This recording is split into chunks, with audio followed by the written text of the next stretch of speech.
Obsessed ako ni bayaw ko. Magandang hapon po sa inyo DJ Sam at sa mga followers and viewers ninyo. Pakihide na lang po ng real identity ko. Meron po akong live-in partner for 10 years until now.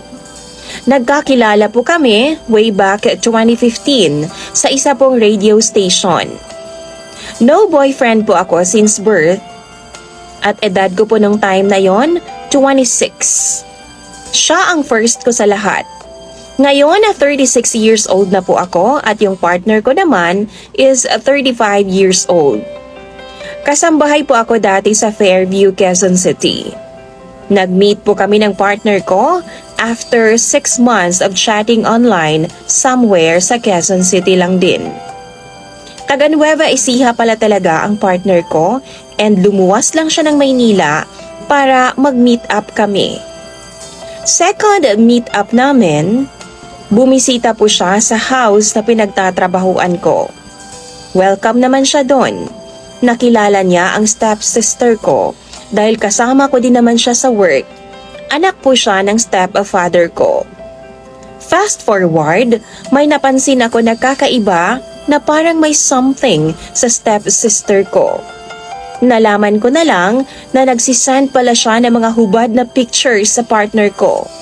Nabuksan ko po kasi ang Facebook ng partner ko at nakita mismo ng dalawa kong mga mata ang malalaswang pictures. Para akong binagsakan ng mundo, DJ Sam. Lugmok na lugmok ako that time. Grabe. As in dahil sobrang mahal ko po yung partner ko, kinonfront ko po yung stepsister ko. Nagsorry naman siya sa akin, DJ Sam. Ganon din po ang partner ko. Kalauna, naging okay naman po ang relasyon namin. Hanggang sa nag-decide kami na magsama na lang kami ng partner ko sa probinsya nila sa Nueva Ecija. Year 2017. Okay naman yung pagsasama namin. Pero sa hirap ng buhay doon, di kaya na walang trabaho talaga ang partner ko. Kaya lumuwas na lang siya ng Maynila para magtrabaho.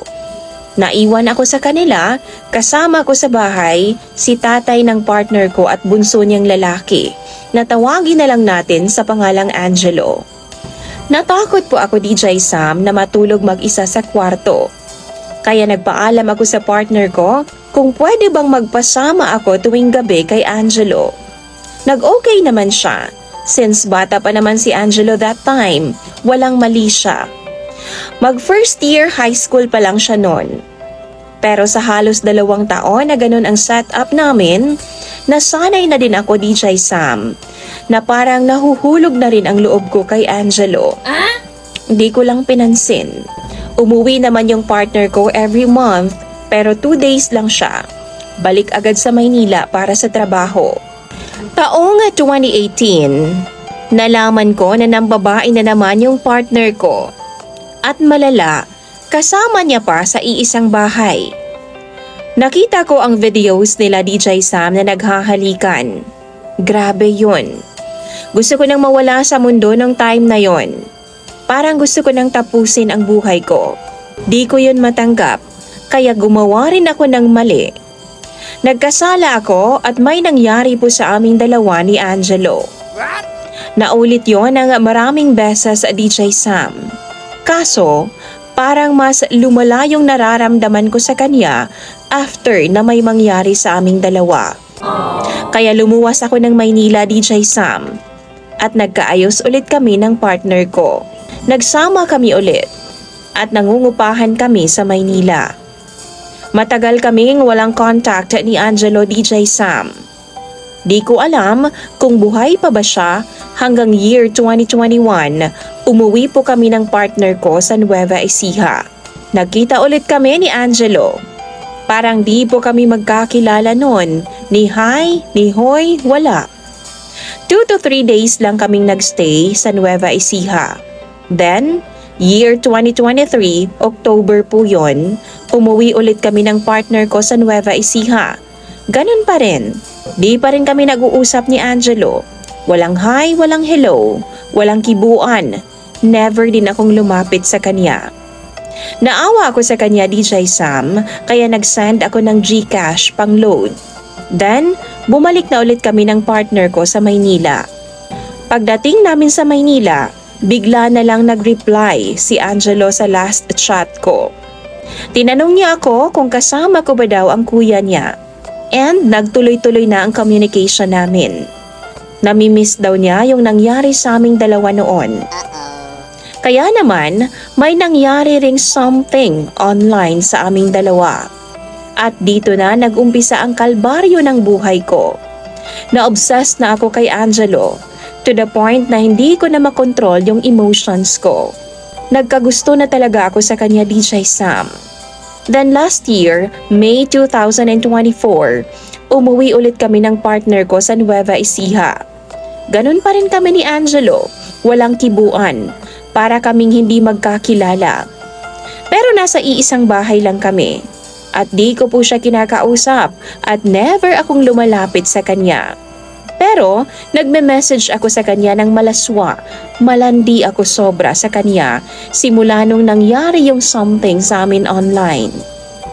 One time, bigla siyang lumapit sa akin. At may nangyari din sa amin, DJ Sam. Nabuntis ako, pero nalaglag din dahil sa sobrang stress ko sa kanya. Simula noon, mas lalong lumala yung nararamdaman ko para kay Angelo na hindi ko na talaga kayang kontrolin. Nadadaig na ako ng emosyon ko, DJ Sam, at di na gumagana ng maayos ang utak ko. Na-obsess na talaga ako sa kanya. Di ko na rin maintindihan ang sarili ko, or di kaya malandi lang talaga ako sa kanya. Di naman ako ganito sa partner ko, lalong-lalo na sa ibang mga lalaki. No way. Iniiwasan na ako ni Angelo, DJ Sam. He blocked me sa lahat ng social media niya. Sumobra na yung pagmamahal ko kay Angelo, DJ Sam, to the point na nawala na rin yung pagmamahal ko sa partner ko. At napunta na sa kanya lahat. Grabe yung stress at depression ko. Sirang-sira na ang mental health ko. Hanggang sa gusto ko nang maglaho sa mundo, DJ Sam. Kukunin ko na sana yung baril at itutok sa ulo ko para matapos na ang lahat-lahat ng paghihirap ko. Ganun katindi, DJ Sam, ang sitwasyon ko nang dahil kay Angelo. DJ Sam, iniisip ko, karma ko na to sa partner ko. Pati yung work ko na apektuhan na. Nasa beauty and event industry kasi ako, DJ Sam, since 2019.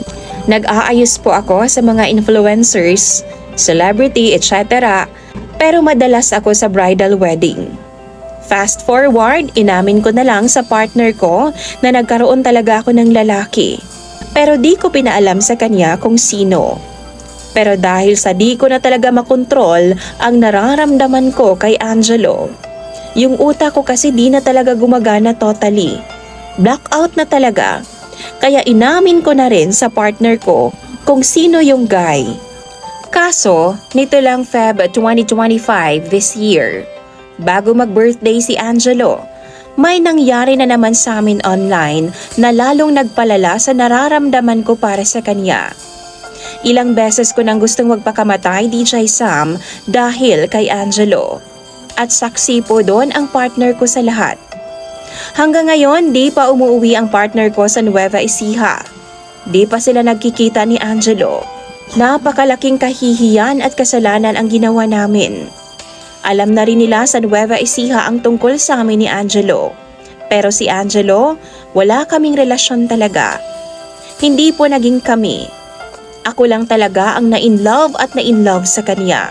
Wala po siyang gusto sa akin at malinaw po sa akin yun. Libog at sex lang po ang habol niya sa akin. Alam ko, napakatanga ko at inaamin ko po yun. Maraming salamat po sa pagbasa ng story ko and more power sa programa mo. Sana mabigyan niyo po ako ng advice.